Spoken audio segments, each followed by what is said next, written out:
everyone, welcome to another interesting episode of the Nabila show on Muftau Nabila Habla YouTube channel.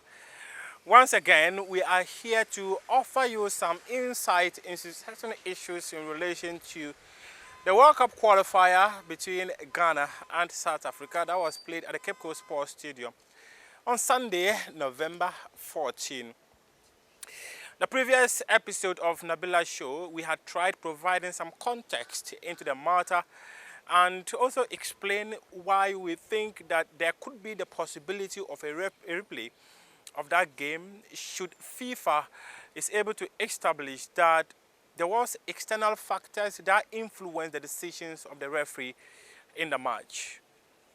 Clearly, we based our argument from the precedent that was set out in the matter between Senegal and J.O Lamptey that led to the lifetime ban of J.O Lamptey. We did indicate in that episode that FIFA have got its own way of gathering data, gathering information they require.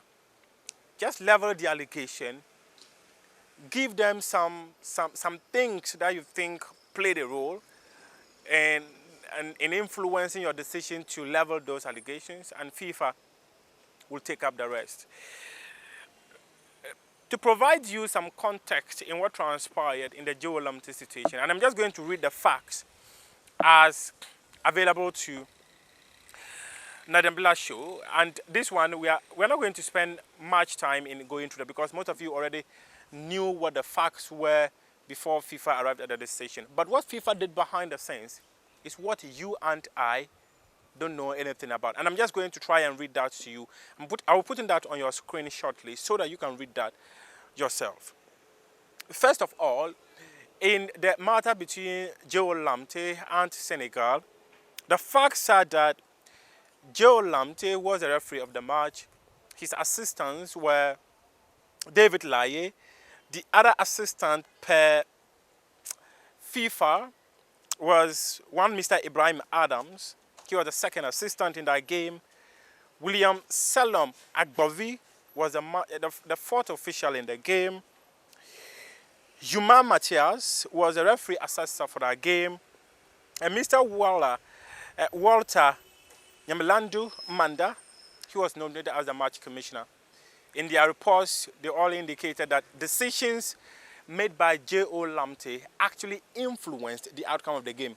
Keyword, did the decisions influence how the game went, how the game was decided? The outcome of the game is crucial here. Did the decisions of Maguete Ndiaye influence the outcome of the match between South Africa and Ghana? That is the key point that FIFA will be investigating. FIFA had said that there was a penalty, which was not a correct penalty. Joseph Lamptey allowed play to restart quick, which they think was also wrong.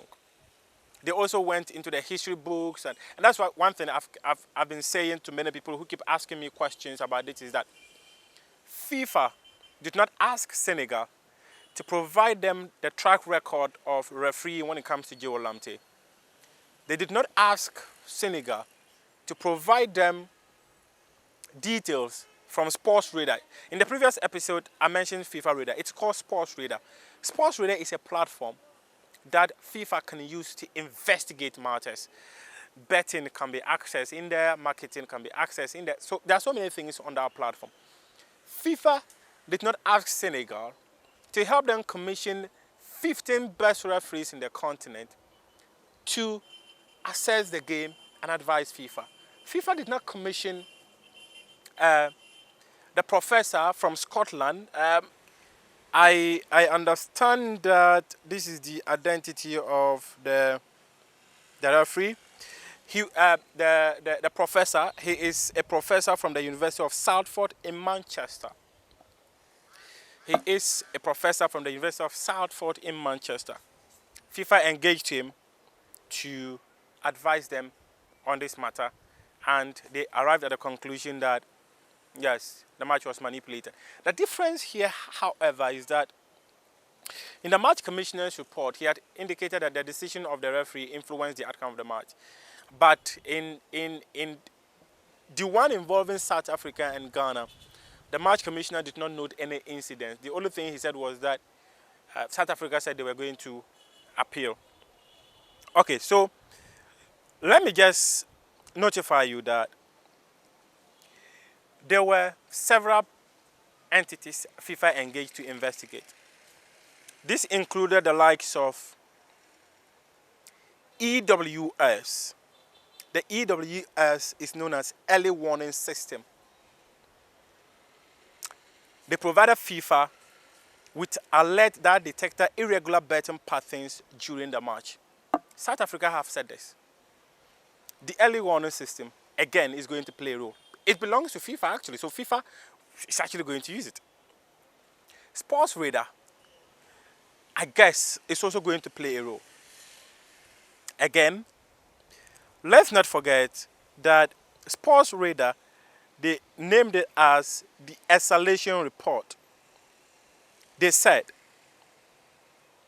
sports data, Sports Radar is a platform that sports data are collected via a network of data journalists and contracted scout coverage. So sports radar collection systems are used for input and storage of data across a wide range of sports. There's Bet Radar, a division of Sports Radar, and this was a key area that was applied in that matter. Were there betting spikes in the match involving South Africa and Ghana? This is going to play a role. Another quick one is that apart from the early warning system,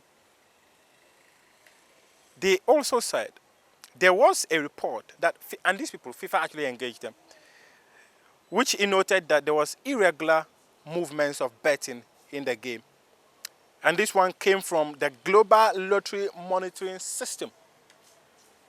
Lottery Monitoring System. There was the Stalizard Sports Betting Consultancy.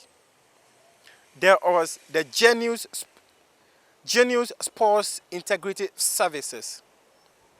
They all reported what FIFA asked them to do. Investigate this matter, let's know what happened. So if the Nabila show reports that, do not take it hook, line, and sinker, FIFA will order a replay. But don't also think that FIFA will not order a replay. Did external factors play a role in the game? Note, the GFA and SAFA might not know anything. But now, go and investigate the referee. That is what is happening. And there are interesting things that are coming up. And those interesting things are things that the Nabila show for now cannot authoritatively report. We do know that South Africa presented their documents to FIFA on November 18. When we lay our fingers on them, we'll share them with you. But just to wrap up with you and let you have a clear understanding of how FIFA arrived this. And even there was an appeal by J.O Lamptey when it was sent to the Court of Arbitration for Sport. There was another monitoring report which was named as the final monitoring report provided by the early warning system. This was what they summarized. They considered the life odds moments on at least 2 and 3 goals to be scored in the match in the market for a specific number of goals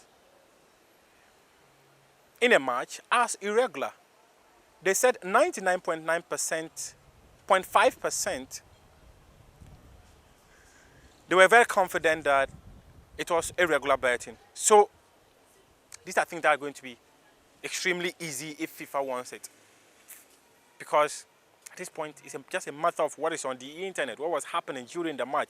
As simple as that. The investigative report, there were so many others. So again,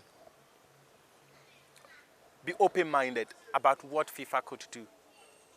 Did external factors play a role in the outcome of the game? If the external factors actually did, we might be in for an interesting moment. FIFA concluded that because the external factors influenced the decisions, that influenced the outcome of the match, it was necessary to order a replay. And it could be necessary now. But I always say, do not take it hook, line, and sinker. This was what you probably did not know happened in a match involving Senegal and South Africa that led to the replay of that match.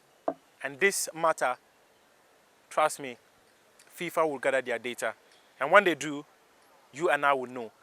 When we lay our fingers on the evidences South Africa sent to FIFA on November 18, we would share that with you. The regional committee would receive the protest on November 23.